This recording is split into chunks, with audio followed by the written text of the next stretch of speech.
بھائی نے بہت اچھا سوال کیا، جانور میں کیا کھایا جائے اور کیا نہ کھایا جائے. اس لیے کہ میں نے بھی ایک بار اخبار میں پڑھا تھا 9 چیزیں جانور کی کھانا مکروہ ہے. پہلے تو حرام پڑا تھا، اقبال کے بعد تو مکروہ ہے 9. اگلے سال آئے تو 7 چیزیں جانور کی کھانا مکروہ ہے. اگلے سال آئے تو شاید 3-4 ہو گئی ہوں گی، اب تک کم ہوتی جا رہی ہے فہرست. کیا کیا 9 چیزیں کھانا. دیکھیے عجیب مطلب، دیکھیے کوئی چیز کو مکروہ یا حرام قرار دینا میرے اور آپ کا اختیار نہیں ہے. اس میں مکروہ مطلب کراہت آتی، کس کو کراہت آتی ہو؟ آپ کو اور میرے کو. شریعت کو کراہت آتی ہے، اس چیز کو مکروہ کہتے ہیں. دیکھیے کپورے کھانا مکروہ ہے. ٹیسٹیز فوتے جو ہوتے جانور، کہاں سے لائی کپورے کھانا مکروہ ہوتے؟ کوئی ٹیکسٹ ہے جو حدیث کا جو بتائی؟ قرآن میں تو نہیں. حدیث کا کوئی ٹیکسٹ صحابہ سے کوئی کراہت ثابت ہے؟ پھر لاتے ہیں کہ بوٹی کھانا مکروہ ہے. بوٹی سمجھتے نا، وہ گوشت کی بوٹی نہیں، وجڑی، جانور کی جو پیٹ کے اندر جہاں کھانا ہضم ہوتا ہے اس کو کہتے ہیں بوٹی کھانا مکروہ ہے. کہاں سے بوٹی کھانا مکروہ؟ اچھا بوٹی کھانا مکروہ ہے صرف عید کے لیے. عید کے بعد تو بوٹی 20 روپے کلو بکتی، 30 روپے کلو بکتی، 50 روپے کلو بکتی، فری ملتی ہے کہیں؟ ہاں بکتی. لیکن شاید علماء کا، ظاہر سی بات ہے یہ وہ لوگ جو حق پر نہیں ہیں، علماء حق نہیں ہے، علماء سو ہے، اور خصاب ٹائپ کر لیتے عید کے ٹائم پر. تم بول دو مکروہ ہے تو ہم پھینک ڈالیں گے اٹھا کے. صاف کرنے کا جھنجھٹ بہت زیادہ ہوتا نا. عید کے بعد تو حلال ہے، بوٹی کا قیمت لکھی، وہاں نہیں بولتا کوئی آ کے فتویٰ لگا کہ بوٹی حرام ہے، مکروہ. ٹھیک. پھر بولے وہ تلی مکروہ ہے. تلی سمجھتے؟ اس لیے کہ بولے وہ پتا تلی، اس کے اندر کیا ہوتا؟ پیشاب وہ ہوتا اور سب غلازہ ہوتی. پھر کڈنی گردے مکروہ ہے. کیوں؟ تو پیشاب چھنتا اس میں. اللہ رحم کر. کہاں سے لائے اللہ کو، ان کو ہی معلوم یہ مکروہات. حالانکہ خرید کر جب گوشت لاتے ہیں تو برابر خرید کے لا رہی ہے تمام چیزیں، لیکن 9 چیزیں تو جانور میں یاد رکھیے. سنت سے ایسی کوئی چیز ثابت نہیں ہے جو مکروہ ہو. اب لیکن بیوقوفانہ سوال کوئی نہ کرے، سینگ کھا سکتے کا، چمڑا کھا سکتے کا، بال کھا سکتے کا. کھاؤ کھانا ہے تو ہم کو کیا ہے، کھاؤ کھانا ہے. دانت کھا سکتے کا، ہڈی کھا سکتے، کھاؤ کھانا ہے تو سمپل سینس ہے. ورنہ لوگ کیا کرتے، چونکہ ایک عادت ہو جاتی، مزاج، فقہی مزاج ہے بولے ہمارا، فقہی مزاج. اور یہ مزاج کبھی کا بہت ڈینجر رہتا ہے. ایک صاحب مجھے کہنے لگے، کسی نے بولا یہ فلاں صاحب ہے. اچھا بولے آپ کیسے صاحب ہے گا؟ آپ بولے قرآن حدیث کو مانتے ہیں بولے، اور ہم فقہ کو مانتے ہیں بولے. میں نے کہا ماشاء اللہ، یہ کیا رہتا فقہ کو مانتے اور ہم نہیں مانتے کیا؟ نہیں بولے ہم فقہ کو مانتے ہیں بولے. اب چلیے بولے اب قرآن حدیث کو تو چھوڑ دیجیے، میں فقہ کی آپ کو اہمیت بتاتا ہوں بولے. اب آپ بتائیے بولے آپ کھانا کھا رہے ہیں بولے. اب یہ فقہ بولتے ہوئے سمجھ میں آتا ہو، بلب جل جاتے میرے ذہن کی. کچھ تو بھی لائیں گا سوال جو پریکٹیکلی نہیں رہتا. نوالے کو کتنے بار چابیں گے؟ اب قرآن حدیث کی ماننے والے بولے آپ ہم فقہ کو ماننے والے. میں نے کہا اچھا کتنے بار چابیں گے؟ آپ مجھے فقہی سوال کر رہے ہیں. تو میں نے کہا میں فقہی جواب دوں گا انشاءاللہ 32 بار، یا جس کو جتنے دانت ہو اتنے بار فقہی جواب ملے. 32 دانت ہو 32 بار، یا جس کو جتنے دانت ہیں 28 بار، 22 تو 22 بار، 10 بار. یہ کہاں سے لائے بولے آپ نے؟ میں نے کہا فقہی فقہ والا. اب میرے کو لگا آپ پوچھ رہے سنت سے تو ایسی کوئی بات ہے ہی نہیں. اب فقہی جواب تو کچھ نہ کچھ دینا ہے آپ کو. تو 32 دانتوں کے اعتبار سے میں نے فقہی جواب دیا. عقل بھی ہوتی 32 بار چاہو یا اس سے جو بھی ہو. نہیں میں نے بولے یہ تو مذاق ہونا. پھر آپ بتا دیجیے. میرے کو بھی نہیں ہونا، آپ سے پوچھ رہا تھا بولے. پوچھ کے کیا فائدہ؟ یہ کیا لوگ کہتے تھے قرآن حدیث کی آپ بات کریں نا، فقہ بہت ضروری ہے. ہم کہاں کہتے فقہ ضروری نہیں؟ ہم کہاں کہتے فقہ ضروری نہیں؟ میں بتائیے آپ کیلا کیسا کھائیں گے؟ تربوز کیسا کھائیں گے؟ خربوز کیسا کھائیں گے؟ جیسا اچھا لگتا میں کہتا ہوں ویسا کھائیں گے بسم اللہ بول کر. شریعت نے بتایا کہ ہم پھوڑ کے کھائیں گے، کاٹ کے کھائیں گے، رگڑ کے کھائیں گے، پیس کچھ بھی کریں گے. شریعت نے جب تک حلال کسی چیز کو قرار دیا اس میں کوئی خبات میں تو کوئی بھی عمل کیا جا سکتا ہے نا. لیکن خالی آپ کو بحران کرنے کے لیے بہت باریک ہے دین بال سے باریک ہے، تلوار سے تیز ہے، ایسا ہے ویسا ہے کر کے وہ بحران کرتا. تو بولے 9 چیزیں مکروہ ہیں. سنت سے یہ سب چیزیں ثابت نہیں ہے کوئی بھی. جو انہوں نے جو خاص بولتے بوٹی، پھر وہ گردہ، پتا، یہ تمام نہیں. باقی تمام چیزیں آپ کو خود عقل ہے. جو چیزیں نہیں کھا سکتے آپ وہ کیوں کوئی کھائیں گا؟ کوئی جانور کے دانت کھائیں گا کیا؟ کوئی بھی ہڈیاں کھائیں گا کیا اس کے؟ نہیں. پائے کھا سکتا آدمی جڑ، لیکن ہڈیاں کھائیں گا کیا اس کی؟ کوئی بھی نہیں کھاتا. چمڑا کھائیں گا کیا اس کا؟ کوئی بھی نہیں. اس کے کھر کھاتے کہ آپ نکالے نہیں. بولنے کی ضرورت ہی نہیں ہے. تو آپ کو فقہ کی ضرورت ہی نہیں ہے. جہاں مسائل ہے پیچیدہ قرآن حدیث سے واضح ٹیکسٹ نہیں تو آپ کریں گے. تو بہرحال لوگ خواہ کرتے ہیں. تو ایسا جانور میں جو بھی حصہ مزید نقصان دہ آپ مت کھائیے، باقی تمام آپ کھا سکتے. یاد رکھیے ایسا کوئی ممانعت ان چیز کی کپوروں کی خاص طور سے وہ نہیں ہے اور اس کی نہیں. اچھا اب یہ جو 9 باتیں لکھتے نا، کبھی ان کو بولنا ایسی مجلس میں بولو یہ 9 باتیں یہ 9 چیزیں کھانا مکروہ ہے. جہاں عرب بیٹھے ہوئے پورے وہاں منہ کھولتا گیا ان کا، وہاں نہیں کھولیں گے منہ. ٹھیک. اس لیے کہ بہت ساری بار تو عربوں کے پاس دستر پہ گوشت نہیں ہوتا، یہ سب چیزیں ہوتی ہے. بوٹی کا کچھ بنا ہوا رہتا ہے، بڑی انٹسٹائن، چھوٹی انٹسٹائن کا کلیجی بنی ہوئی ہوتی، بھیجا بنا ہوا ہوتا، گردہ بنا ہوا ہوتا، پتا، یہی سب بناتے ہیں وہ لوگ. مرغوب غذا ہوتی ہے قوموں کی. لائے پتہ نہیں کہاں سے کچھ بھی لاتے ہیں. تو بہرحال اس چیز کو سمجھ نہیں. بولے گردہ اس لیے کہ اس میں پیشاب چھنتا. ابھی کیا میرے جسم کے اندر جو مادے جن کو نکلنے کے بعد آپ پیشاب پیخانہ کہتے ہیں، اندر ہونے سے میری نماز ہوں گی نہیں ہوں گی؟ جب تک اندر ہے. نکلنے کے بعد غلاظت کہلائیں گے نا. نکلنے کے بعد اگر اندر ہے تو پھر تو نماز ہی نہیں ہو رہی ہماری، ہے نا. تو گردہ جو کام کر رہا ہے تو کیا وہ اس کے اندر جب وہ چیز ہے وہ پیشاب، وہ تو پانی ہے جب اس کے اندر جاتا ہے، پانی کو گردہ چھانتا ہے، اس کی غلاظت کو باہر، جس کو نکلنے کے بعد پیشاب اور غلاظت کہا جاتا ہے. اندر جب پیٹ میں ہو تو کوئی مسئلہ نہیں، نماز کو جا رہا ہوں، نماز سے پہلے پیشاب کر رہا ہوں، نماز کے بعد پیشاب کر رہا ہوں، تو اندر تھا نا میرے، نکلنے کے بعد غلاظت. تو جانور کے اندر آپ نے کیسا اس کو غلاظت ثابت کر دیا اور کہا کہ حرام ہے؟ تو بہرحال یہ تمام ایسی عقلیں کوئی نہ لڑائے شریعت میں جو خواہ مخواہ ہو اور بعد میں ہم کوئی اپنے خلاف بات کرنا پڑے. تو ایسی مکروہ چیزیں میں نہیں جانتا ہوں کوئی ہے سوائے اس کے جو چیزیں نقصان دہ ہو انسانی جسم کے لیے، اور سوائے وہ چیزیں جو عقل خود بولتی ہے کھا نہیں سکتا انسان، تو وہ بہرحال آپ کہہ سکتے ہیں، لیکن ان کو مکروہ تو بہرحال کہنا درست نہیں ہوگا کہ وہ بھی مکروہ ہے. فائدے کے لیے تو آپ چمڑا استعمال کرتے ہیں، گھر سے اس کو کھایا نہیں جاتا لیکن استعمال کیا جاتا تھا، وہ بھی حلال ہے اس کا استعمال کرنا. تو بہرحال لیکن بہت سے لوگ ایسا باور کرتے ہیں، بتانا چاہتے ہیں نو چیزیں، اور انسان کو ہر بار ارے میں اب تک تو کلیجی کھا رہا تھا، ارے اب تک تو میں گردے کھا رہا تھا، ارے اب تک تو میں، اور پھر آدمی خواہ حلال کو اپنے نفس پہ ان کے مکروہ کے چکر میں حرام کر دیتا ہے. عورت بھی قربانی کر سکتی ہے؟ تو بالکل ہاں، عورت بھی قربانی کر سکتی ہے. عورت نماز پڑھ ہر عبادت کر سکتی ہے، تو قربانی کیوں نہیں کر سکتی؟ عورت قربانی کر سکتی ہے، ٹھیک ہے، مطلب عورت کی طرف سے قربانی بھی ہو سکتی ہے اور عورت خود فزیکلی بھی قربانی کر سکتی ہے. اگر یہ سوال ہے تو یہ بھی اس کا جواب ہے. مطلب اگر آپ چاہ رہے کہ کیا عورت جانور ذبح کر سکتی ہے قربان؟ ہاں بالکل کر سکتی، کوئی ممانعت نہیں. کیا عورت ایسی حالت میں قربان کر سکتی جانور جب وہ نماز نہ پڑھتی ہو، پاکیزہ نہ ہو؟ ہاں ویسی حالت میں بھی کر سکتی، ممانعت تھوڑی. جانور کو ذبح کرنے کے لیے نہ غسل کی ضرورت ہے، نہ وضو کی ضرورت ہے، نہ کوئی نماز کی شرط ہے. ہاں وہ سینس میں کہ کوئی بے نمازی کاٹے تو ہم کہیں گے مت کاٹنا دو اس کو بے نمازی، لیکن ایسا ایک مومن جو ہے وہ کسی بھی حالت میں قربانی کے لیے پاکیزہ ہونا شرط نہیں ہے. تو ایک عورت بالکل قربانی کر سکتی ہے اپنے پاکیزہ حالت میں، اپنی ناپاکی کی حالت میں. ایک مرد بھی ضرورت پڑنے پہ کوئی صلاح دینے کے لیے نہیں ہے اور ایک انسان اس کا غسل ٹوٹ چکا ہے تو بھی قربانی تو کر سکتا، مسئلہ نہیں. ہاں یہ کہیں گے کہ بھائی وضو سے ہو غسل سے تو اچھی بات ہے لیکن کوئی ضروری نہیں ہے. تو لہٰذا ایک عورت بھی اپنی طرف سے قربانی اور اپنے جانور کی خود قربانی یا کسی اور کے جانور کی قربانی بھی خود کر سکتی ہے، اور اس میں کوئی ممانعت نہیں، چونکہ عبادت ہے اور ہر عبادت جیسا مرد کر سکتا ویسے عورت بھی کر سکتی ہے. اور الحمدللہ ہم نے ابراہیم علیہ السلام کی پیدائش سے لے کر تو آپ کی دعوت کے اس مرحلے تک ہم پہنچ گئے تھے جب آپ کو اپنے علاقے سے نکال دیا گیا. اس کے بعد آپ نے ہجرت کی، یہ انسانیت کی پہلی ہجرت تھی، اور ہجرت کے بعد ابراہیم علیہ السلام نے دوسرا نکاح کیا. اب اس کے بعد کا انشاءاللہ ہم واقعہ لیں گے.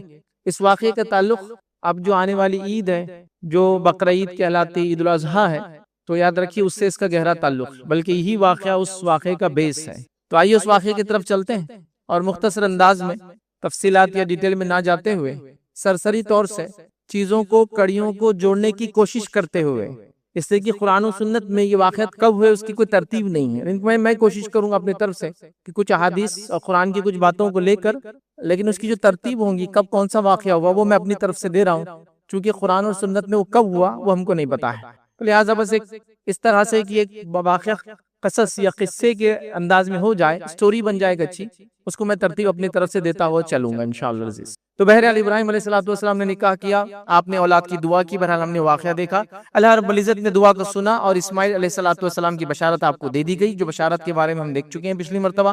اب اسماعیل علیہ السلام پیدا ہوتے ہیں، اور پیدا ہونے کے بعد ہوتا یہ کہ اللہ رب العزت ابراہیم علیہ السلام کو حکم دیتا ہے، آپ کو بتایا جاتا ہے کہ اپنے اس بیوی کو جس سے اولاد پیدا ہوئی اور اس چھوٹے سے شیرخوار بچے کو، مطلب اسماعیل علیہ السلام بھی دودھ پیتے تھے، اب کتنی عمر تھے نہیں پتا، لیکن ایک بچہ عام طور سے دودھ جو پیتا بہت چھوٹی عمر کے تھے، حکم ہوا کہ لے جا کر جو ہے ایک مخصوص مقام پر جس کی کوئی وضاحت بالکل پن پوائنٹ جو کہتے بتا دیا گیا تھا یہاں چھوڑنا ہے. اب چونکہ اللہ رب العزت حکم تھا اور ابراہیم علیہ السلام اپنی زندگی کی ہر چیز اب تک اللہ رب العزت کے راستے میں قربان کر چکے تھے، اور اللہ رب العزت قربانیوں کا بہت قدر کرنے والا ہے یا قربانیوں کا قدردان ہے. یاد رکھیے، اور یہ بات بالکل یاد رکھیے، واقعہ تو ابھی شروع ہو رہا ہے لیکن اس بات کو یاد رکھیے، قربانی جو خالص اللہ کے لیے دی جاتی ہے اللہ رب العزت قربانیوں کا قدردان ہے، اللہ اس کا بدلہ دیتا ہے. یاد رکھیے، چاہے وہ قربانی آپ نے اکیلے میں دی ہو، رب العزت اس کے اثر یا اس کے اثرات جو ہے یا اس کا جو فائدہ آنے والی نسلوں اور لوگوں کو یاد رکھیے اور اس شخص کو بھی دیتا ہے. یاد رکھیے اللہ کا مزاج اور فطرت.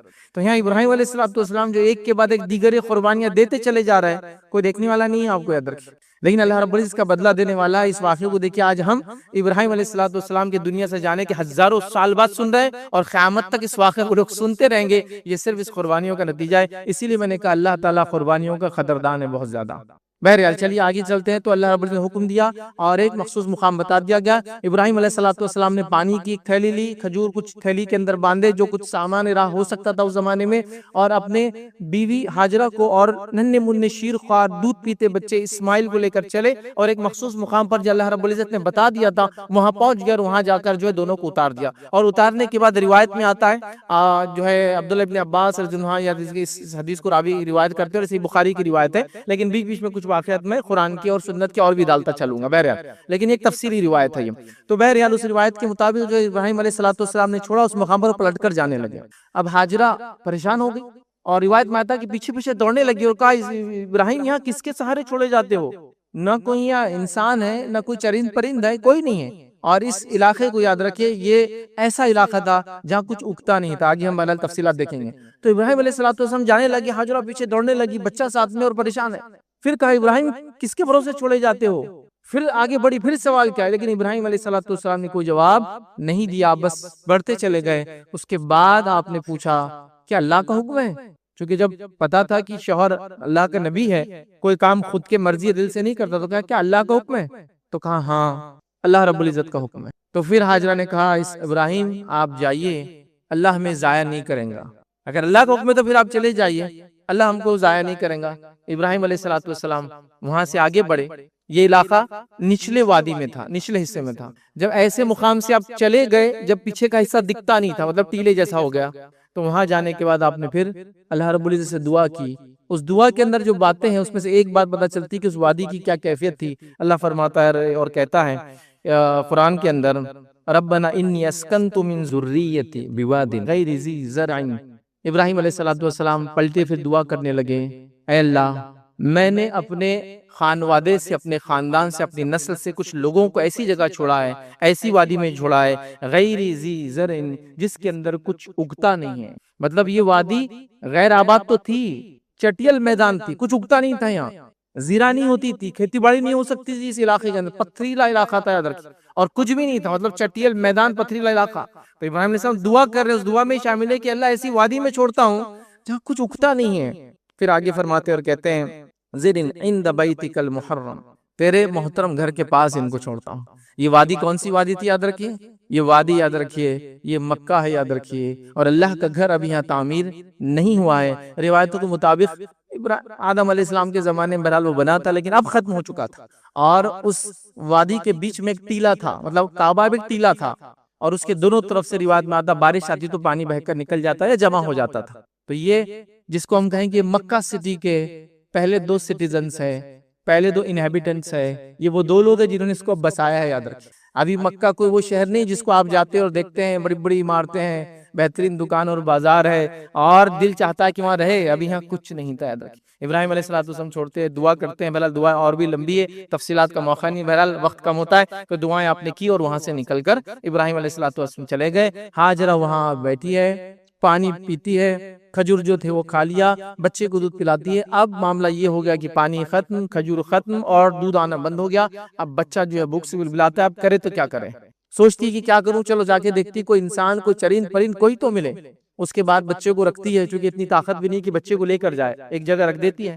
اور روایت کے مطابق یاد رکھیے ہاجرہ کو جہاں ابراہیم علیہ السلام نے چھوڑا تھا وہ جگہ ہے جہاں آج زمزم ہے, اور وہاں ایک درخت ہوا کرتا تھا. تو بہرحال وہاں بچے کو رکھتی ہے, اور اس کے بعد ادھر ایک ٹیلا تھا اور ادھر ایک ٹیلا تھا, 2 اونچے اونچے حصے, جس کو ہم بولیں گے ہلاکس بولیں گے, ہل یا ماؤنٹین نہیں بولیں گے, اونچے نہیں, بس چھوٹے چھوٹے ٹیلے ہوتے ہیں. تو پھر ایک طرف چڑھی, کچھ دیکھا کہ کچھ ہے کیا, پھر نیچے اتری, پھر فکر ہوئی بچے کے پاس کوئی چرند پرند کچھ نہ آ جائے. ریگستان میں آپ کو پتا ہے نا بڑی بڑی چیل وغیرہ ہوتی ہے, سانپ وغیرہ بڑے کامنلی ہوتے ہیں. پھر دوڑتی بھی آتی ہے ایک مقام تک, پھر اس کے بعد دیکھتی ہے کوئی نہیں, پھر دیکھتی ہے بچہ اطمینان ہے, پھر دوسرے طرف سمت میں نکلتی ہے, دوسرے ٹیلے کی طرف, پھر کچھ دیر چلتی ہے, پھر کچھ دیر دوڑتی ہے, اس لیے کہ جلدی پہنچنا ہے, بچے کے پاس بھی جانا. پھر اس ٹیلے پہ چڑھتی ہے, دیکھتی ہے کچھ ہے یا نہیں ہے, وہاں کچھ بھی نظر نہیں آتا, پھر دوڑ کر واپس آتی ہے فکر سے, پھر بچے کو دیکھتی ہے, مطمئن ہوتی ہے, پھر سوچتی ہے کچھ ہو, پھر اس ٹیلے کی طرف جاتی ہے. ایسا کر کے وہ اس ٹیلے سے لے کر اس ٹیلے تک 7 مرتبہ دوڑ لیتی دونوں کے بیچ میں. ایک ٹیلے کا نام یاد رکھیں, اس سے پہلے جاتی ہے اس کا نام صفا ہے, اور دوسرے ٹیلے پہ جس سے جاتی یاد رکھیں اس کا نام مروہ ہے. اور یہی وہ عمل ہے اللہ کے رسول فرماتے ہیں جس کی وجہ سے ہم لوگ صحیح کرتے یاد رکھیں, صحیح کی شروعات یہاں سے ہوتی ہے. تو میں نے کہا نا اللہ رب العزت قربانیوں کا قدردان ہے.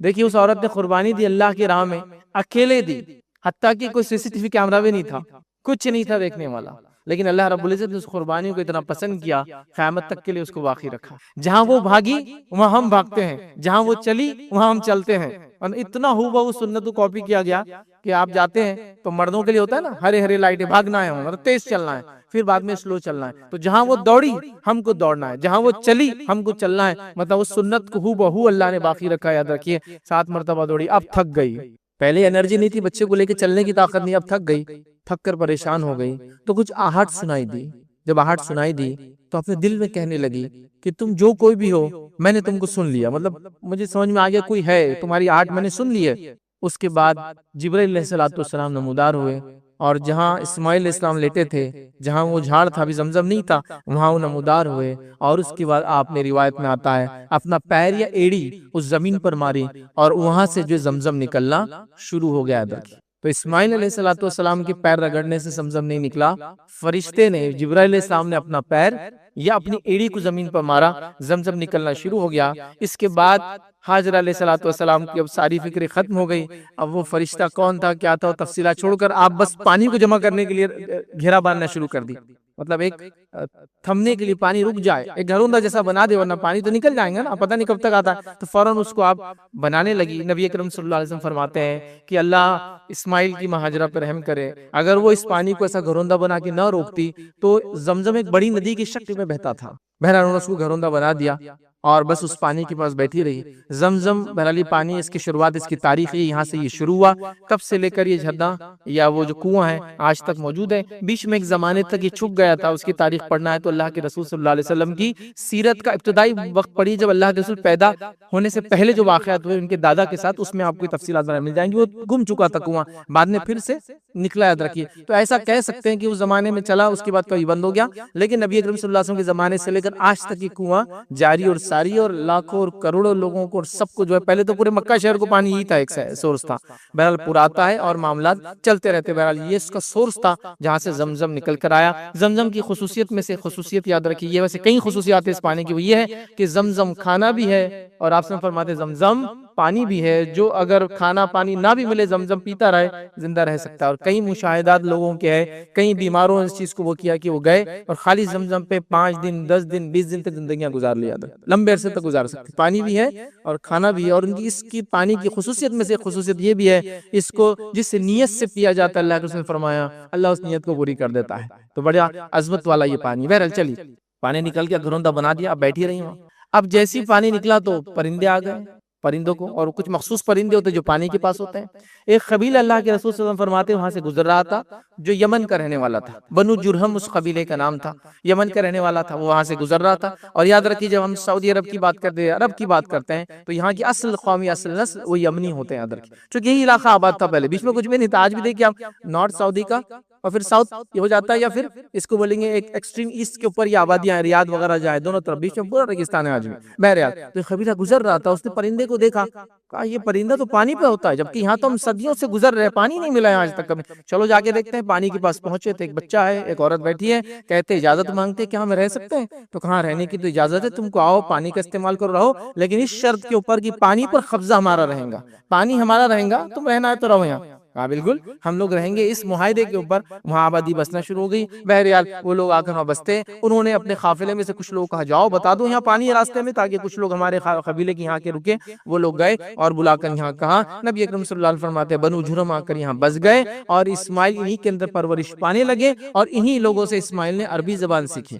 چونکہ دیکھیں ابراہیم علیہ السلام کی زبان بھی عربی نہیں تھی، اور حاجرہ علیہ السلام کی زبان بھی عربی نہیں تھی۔ ابراہیم علیہ السلام کالڈی زبان بولتے تھے، حاجرہ علیہ السلام خبتی تھی، کوپٹک تھی، تو خبتی زبان بولتی تھی، تو اسماعیل ابھی جو ہے عرب نہیں تھے، یاد رکھے عربی نہیں جانتے تھے۔ تو اللہ کے رسول فرماتے اب اسماعیل نے بنو جرہم سے عربی زبان بہرحال سیکھی، اور یہاں اب وہ پرورش پانے لگے۔ روایت بہرحال اور لمبی ہے اس کو، لیکن ہم یہاں منقطع کرتے ہیں، اس کو تھوڑا سا بریک کرتے ہیں اور ایک دوسرے واقعے کی طرف جاتے ہیں جو اس روایت میں لیکن قرآن کے اندر ہے۔ بہرحال وہ واقعہ کیا ہے، لیکن کب ہوا ہم نہیں جانتے، لیکن یہ واقعہ ہوا جس کی وجہ سے قربانی کا پورا واقعہ جس کو ہم کہتے ہیں، قرآن نے اس واقعے کو بہرحال نقل کیا۔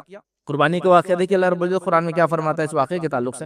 ابراہیم علیہ السلام، اب یہ واقعہ کبھی تو بیچ میں ہوا جب اسماعیل علیہ السلام چلنے پھرنے کی عمر کو ہوئے، کتنی عمر ہم نہیں جانتے، دیکھیں اب چلنے پھرنے کی عمر کو ہوئے۔ واقعہ یوں ہوتا، اللہ فرماتا ہے ربی حب لی من الصالحین، ابراہیم نے دعا کی اللہ مجھے اولاد عطا فرما، اللہ فرماتا فبشرناہ بغلام حلیم، اور ہم نے ایک حلم والے لڑکے کی بشارت دی۔ دیکھیں اللہ رب العزت جب الفاظ کو ادا کرتا ہے، اس کے بڑے معنی ہوتے ہیں، یاد رکھیں۔ اسماعیل علیہ السلام کی جب بشارت دی گئی تو کہا فبشرناہ بغلام حلیم، ایک حلم والے بردبار بچے کی ہم نے بشارت فرمائی۔ لیکن جب اسحاق علیہ السلام جب پیدا ہونے والے تھے، اللہ نے کیا بشارت دی معلوم؟ بغلام علیم، اور ہم نے ایک ہونہار لڑکے کی بشارت دی جو علم والا ہوں گا۔ اور دونوں ہی نسل میں یہ دو صفتیں بالکل عام ہیں۔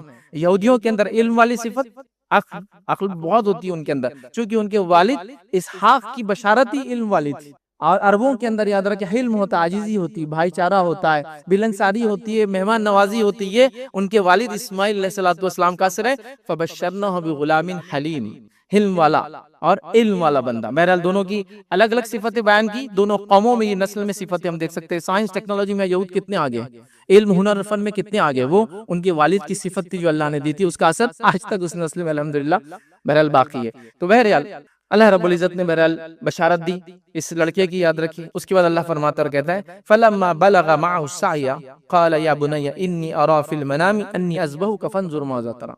اب ابراہیم علیہ السلام ایک بار بیوی بچے کو چھوڑنے آئے تھے، پہلا سفر مکے کا، اب یہ دوسرا سفر ہو رہا ہے۔ جب بچہ اللہ فرماتا ہے قرآن میں ایسی عمر کو ہوا کہ بھاگتا ہے، چلتا اور پھرتا ہے، تو ابراہیم علیہ السلام پھر مکہ، یہ دوسرا سفر ہے آپ کا، آئے اور اپنے بیٹے سے بات کرنے لگے اور کیا کہا؟ اے میرے بچے، میں نے خواب میں یہ دیکھا ہے کہ میں تجھے ذبح کر رہا ہوں، فانظر ماذا ترى، اب تو مشورہ دے اس معاملے میں کیا کروں؟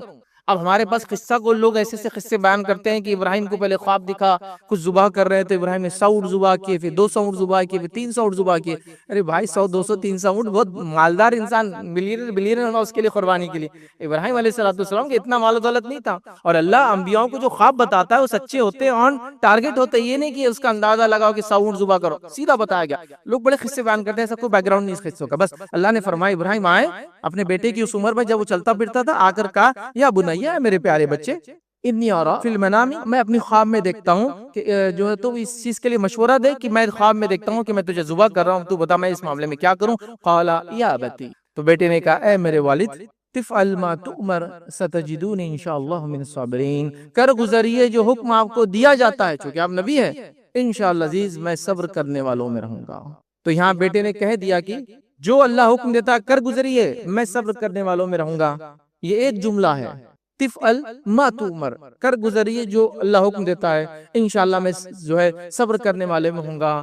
یہ ماں کی تربیت کا پورا ایک بیورہ اور ایک خاکہ دیتا ہے کہ اس ماں نے اس بچے کی کیسی تربیت کی تھی کہ باپ کے آنے کے بعد یہ کہنے پر کہ میں تجھے ذبح کرنا چاہتا ہوں، بچہ کہتا ہے آپ اللہ کے نبی ہے اور نبی کی اطاعت واجب اور لازم ہے، کر گزریے جو کرنا ہے، میں انشاءاللہ صبر کرنے والے ہوں گا۔ یہ اطاعت کا ایک جملہ بتاتا ہے اس ماں کی تربیت۔ ماں نے کبھی یہ نہیں سکھایا کہ آئے تو باپ جزا فضا کرنا، پہلے چھوڑ کے چلے گئے ہم کو جنگل میں، اتنی مشکل سے زندگی ہم نے گزاری، آج تک ہے کہ اب آگے قربانی کو بولنے کے لیے نہیں۔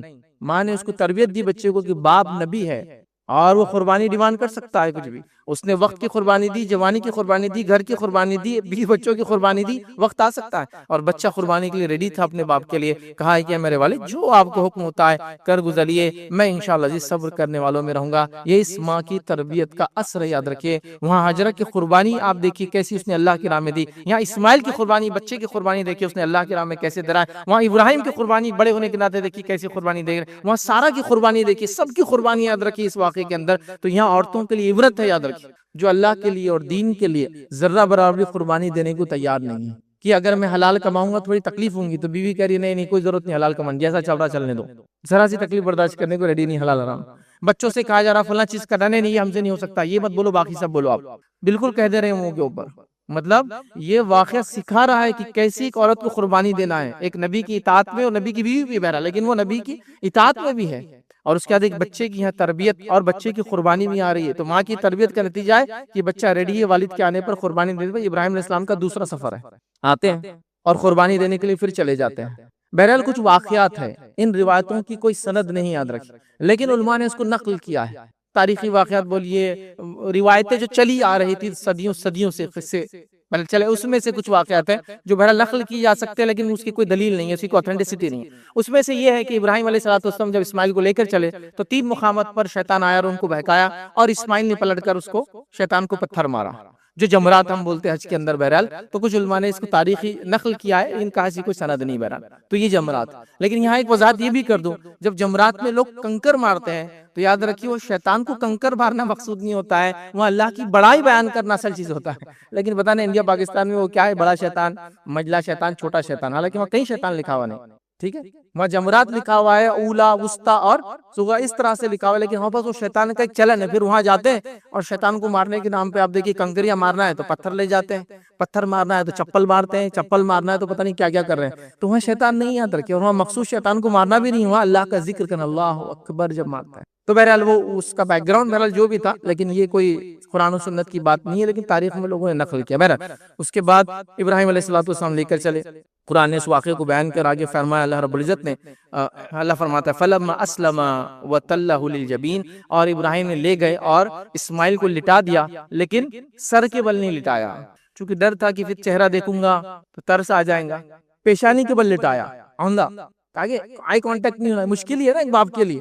اللہ رب العزت کسی انسان کی قربانی نہیں چاہتا، اس بات کو یاد رکھ لو، نہ اس نے ایسا کبھی کیا ہے، یاد رکھیے، یہ صرف ٹیسٹ تھا ابراہیم علیہ السلام۔ بہرحال بچے کو لٹا دیا، چوری لے لی، کمپلیٹ انٹینشن ہے کہ ذبح کر دوں گا اللہ کا اگر حکم ہے تو۔ پھر اللہ فرماتا ہے جب وہ لٹا دیا، وَنَادَيْنَاهُ أَن يَا إِبْرَاهِيمُ، تو جیسے اب چھری پھیرنے کو تھے تو ایک آواز، ایک ندا لگائی گئی، اے ابراہیم قد صدقت الرؤیا، تو نے اپنے خواب کو سچ کر دکھایا، ان كذلك نجزي المحسنین، ہم نیکوکاروں کو ایسے ہی بدلہ دیتا ہے، ان هذا لهو البلاء المبین، یہ تیرے لیے ایک بڑا امتحان اور ٹیسٹ تھا، ففدیناہ بذبح عظیم، اور ہم نے ابراہیم کو اسماعیل کے بدلے ایک عظیم ذبیحہ عطا فرما دیا۔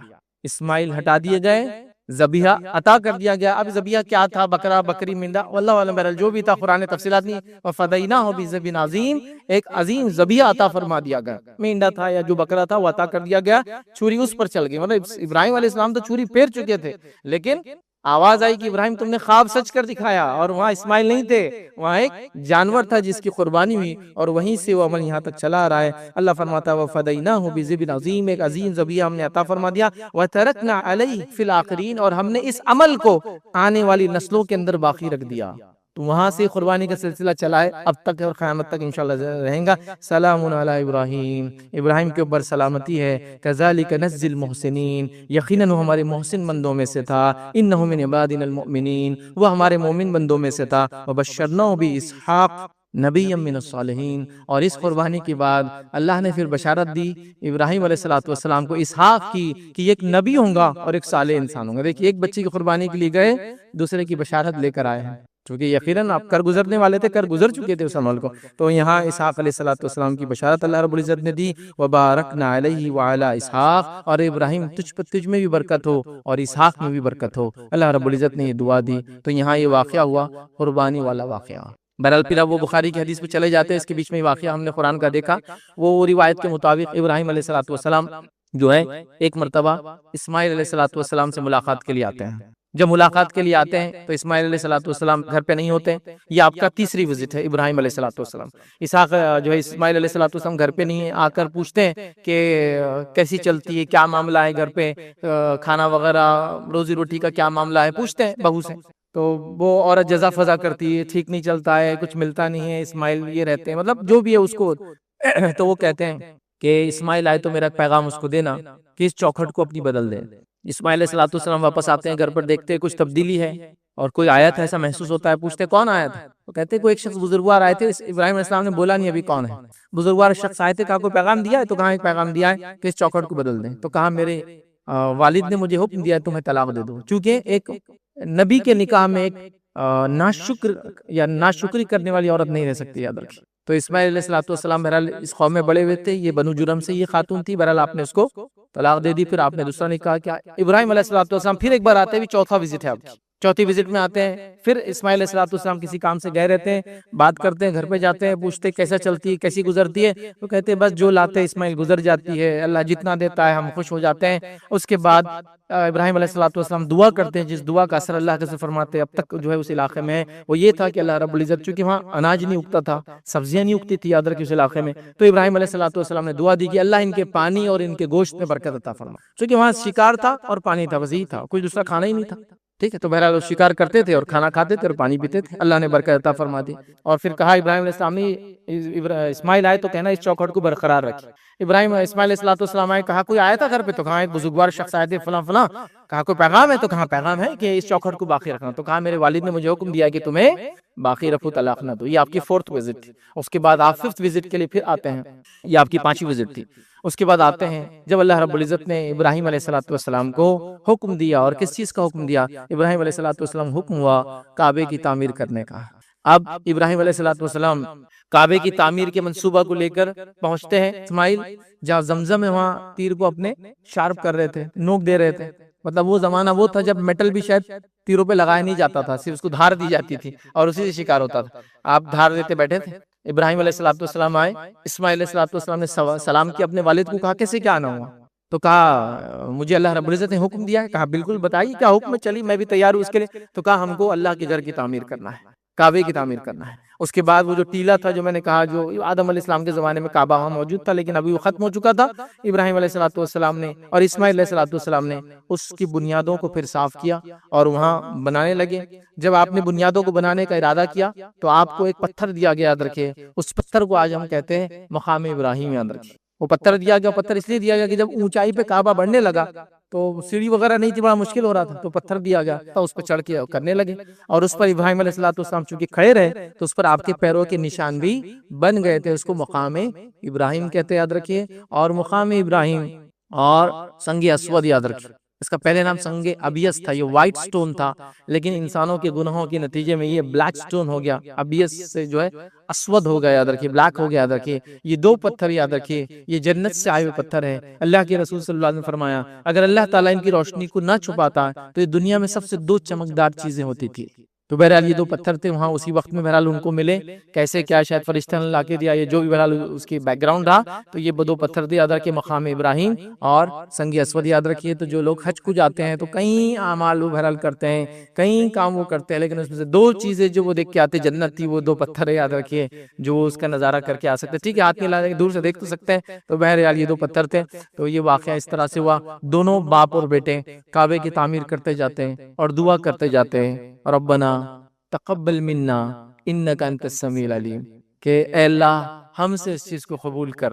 ٹھیک ہے. تو اس سے علماء لکھتے ہیں جب کوئی انسان نیک کام کرے تو نیک کام کے ساتھ دعا کرنا چاہیے. ابراہیم اور اسماعیل نیک کام کر رہے ہیں, اس سے بڑی نیکی کیا ہو سکتی ہے؟ اللہ کا گھر بنایا جا رہا ہے تاکہ لوگ اس کی زیارت کرنے آئے, اس کا طواف کرنے آئے. ٹھیک ہے, اور وہاں نماز پڑھنے آئے, اور بہرحال ساری چیزیں جو حج کے پورے ارکان ہیں. اس لیے میں نے شروعات میں ابراہیم علیہ السلام کی زندگی کے بارے میں جب کہا تھا, یہ بات واضح کر دی تھی کہ ابراہیم علیہ السلام کا بہت گہرا تعلق اس امت سے, یاد رکھیں. پورے حج کے ارکان یہی تو ہے, کعبے کا طواف کرے, ابراہیم علیہ السلام نے تعمیر کیا. سنگ اسود کو اگر موقع ملے تو بوسہ لے رہے, ابراہیم علیہ السلام کو ملا تھا. مقام ابراہیم پہ 2 رکعت نماز پڑھے, ابراہیم علیہ السلام اس پہ کھڑے رہے تھے. صفا اور مروہ کے بیچ میں صحیح کر رہے, وہ ہاجرہ جو ہے اسماعیل وہاں رہتے ننھے منھے, اور وہاں وہ دوڑی تھی, یاد رکھیے. ساری چیزیں یاد رکھیے, ساری کے ساری. وہ شہر یاد رکھیے, آباد کرنے والے یہی 3 لوگ تھے. 2 لوگ تو بیوی اور بچہ, مطلب ماں اور بیٹا ہے, اور ایک جو ہے والد ہے جو آ کر چھوڑ کر گئے تھے. تو انہوں نے شروعات کی. تو اس امت کا ابراہیم علیہ السلام سے بڑا ہی گہرا تعلق ہے, یاد رکھیے. اور امت کے لیے یاد رکھیے, اللہ کے رسول صلی اللہ علیہ وسلم کے علاوہ اگر کسی کو نمونہ اور اسوہ کہا گیا تو کہا کہ ابراہیم میں تمہارے لیے اسوہ ہے, اور کسی کو نہیں کہا, اسوہ ہے ہمارے لیے. تو بہرحال بڑا گہرا تعلق ہے. تو ابراہیم علیہ السلام کے یہ 5 سفر ہوئے. یہ اسماعیل علیہ السلام کا واقعہ تھا. اسماعیل علیہ السلام کی زندگی کی اور تفصیلات ہم کو کچھ بھی نہیں ملتی اس کے علاوہ. بہت مختصر یہی سب تھی. باقی سارے چیزیں جو لکھی گئی سب اسرائیلیات ہیں, مطلب بائبل, تھالموڈ اور وغیرہ سے لیا گیا, یاد رکھیے. لیکن اب بس ختم ہو گیا. قرآن و سنت میں بہت زیادہ تذکرے نہیں آتے. قرآن میں جو واقعہ ہے وہ بڑا مختصر ہے کہ اسماعیل علیہ السلام اپنے گھر والوں کو نماز اور زکوٰۃ کا حکم دیتے. قرآن نے تو اتنا ہی کہا بس, آگے کی تفصیلات آپ کے لائف کی نہیں. بہرحال جو کچھ تھوڑی تھی احادیث سے میں نے آپ کے سامنے رکھ دی. اس کے بعد اسحاق علیہ السلام کی پیدائش کی مبارکباد جو اسماعیل علیہ السلام کے واقعے میں جو ہے ابراہیم علیہ السلام کو دی گئی. ابراہیم علیہ السلام اس کے علاوہ آپ نے اور کہاں سفر کیا ہم نہیں جانتے, لیکن آپ نکلے بابل سے پہنچے مصر سے نکل کر پھر مکہ, اور مکہ کے بعد یاد رکھیے آپ پھر چلے گئے. لیکن آپ نے جو اپنا گھر جو بنایا تھا جہاں پر ریسیڈنس ہو رہے تھے یاد رکھیے وہ فلسطین کی سرزمین تھی، وہاں رک گئے تھے یاد رکھیے۔ تو اب آپ کا بابل سے گھر مطلب سیکنڈ ہوم آپ نے پیلسٹائن میں فلسطین میں بنایا تھا، اور وہاں سے پھر آپ نے الگ الگ سفر کیے یا شاید سفر کرنے کے بیچ میں وہاں بھی بس گئے، واللہ عالم بہرحال کیا ہوا اس میں، لیکن آپ کا مقام آپ نے وہاں بنا لیا تھا۔ تو آپ یہ جو آ رہے اور جا رہے بیچ میں واللہ عالم کے، اور کہاں کہاں گئے تھے، کن کن بستیوں میں آپ نے دعوت کا کام کیا، لیکن 5 بار تو مکہ آئے، فلسطین سے آیا، جہاں سے بھی 5 بار آئے، تو آپ نے پوری زندگی اپنی اللہ کی راہ میں لگا دی، دعوت اور تبلیغ کے اندر بہرحال لگا دی، اس کے بعد آئے اور آپ فلسطین میں یاد رکھیے بس گئے۔ اس کے بعد جو تاریخی باتیں جو بتائی جاتی ہے یا یہودیوں کی روایتیں بہرحال یہ اب قرآن و سنت کی باتیں اس میں موجود نہیں یاد رکھیے، لیکن جو بتایا جاتا ہے ابراہیم علیہ السلام جس علاقے میں آ کے رکے تھے وہاں کنانی لوگ رہتے تھے، اور اس علاقے کا نام یاد رکھیے الخلیل ہے، یاد رکھیے الخلیل، جس کو ابھی اسرائیل کے اندر وہ نام بدل کے ہیبرون کر دیا یاد رکھیے، لیکن اس کا پرانا نام الخلیل ہے یاد رکھیے۔ تو الخلیل ابراہیم علیہ السلام خلیل اللہ تھے نا، تو بہرحال اس لیے الخلیل اس کا نام، تو وہاں آپ رک گئے تھے یاد رکھیے۔ اور کچھ روایتوں کے مطابق، اور آج بھی آن لائن آپ دیکھ سکتے ہیں، ابراہیم علیہ السلام وہیں رہے اور وہاں آپ نے اپنا سینٹر بنا دیا، وہاں سے اب دنیا کے مختلف حصوں اور شعبوں میں جاتے رہے، دعوت و تبلیغ کام کرتے رہے، کعبے کی تعمیر، بیٹے کی قربانی کے لیے جانا، اسحاق علیہ السلام کی پیدائش اور پرورش، وہ سب بیچ میں بہرحال آپ کے لیے چلتا رہا، اور آپ وہیں رہے اور آپ نے انتقال وہیں پایا یاد رکھیے، اور آپ کی تدفین بھی الخلیل میں ہوئی، شہر کا نام بھی آپ کے نام سے رکھا گیا، اور وہاں قبر موجود ہے۔ آج ہی بہت سارے لوگ یہ خبر کو بتاتے ہیں کہ یہ ابراہیم علیہ السلام کی بہرحال مزار ہے۔ بہرحال اگر تاریخی اعتبار سے کہہ سکتے ہیں کچھ چیزیں موجود ہیں، قرآن و سنت کی کوئی دلیل تو نہیں کہ ہم کہتے ہیں ہاں یہی وہ خبر ہے، بہرحال لیکن وہ خبر موجود ہے۔ یہودی بھی اس کو خبر مانتے ہیں ابراہیم علیہ السلام کی زمانے دراز سے، عیسائی بھی اس کو مانتے ہیں اور مسلمان بھی مانتے ہیں یاد رکھیے۔ تو تینوں چیزیں موجود ہیں، ایک سینیگوگ بھی ہے، ایک چرچ بھی ہے، مطلب ہیکل ہے، ایک جو ہے عیسائیوں کا عبادت خانہ یاد رکھیے، اور ساتھ میں ایک مسجد بھی وہاں بنی، الخلیل مسجد۔ بہرحال تو وہاں آپ کا انتقال ہوا۔ تو ابراہیم علیہ السلام کی ان شارٹ 4 خطبوں کے اندر ہم نے مختصر سی زندگی اسماعیل علیہ السلام کو بیچ میں لیتے ہوئے رکھی۔ کبھی موقع ملا تو اسحاق علیہ السلام، چونکہ اسحاق علیہ السلام کے تعلق سے بھی قرآن و سنت میں بہت زیادہ چیزیں موجود نہیں ہیں، سب اسرائیلیات ہیں، پھر جو آپ ویسے بھی قصصی کتابوں میں پڑھ سکتے ہیں، لیکن اس کی کوئی دلیل نہیں ہوتی کہ وہ 100% صحیح ہے یا غلط ہے، واللہ عالم۔ بہرحال معلومات کے لیے پڑھنا ہے تو آپ بہرحال قصص الانبیاء میں نے پہلے آپ کو نام بتایا، آپ پڑھ سکتے ہیں، یا قصص القرآن، دونوں میں یہ واقعات موجود ہے، آپ پڑھنا چاہے تو بہرحال پڑھ سکتے ہیں۔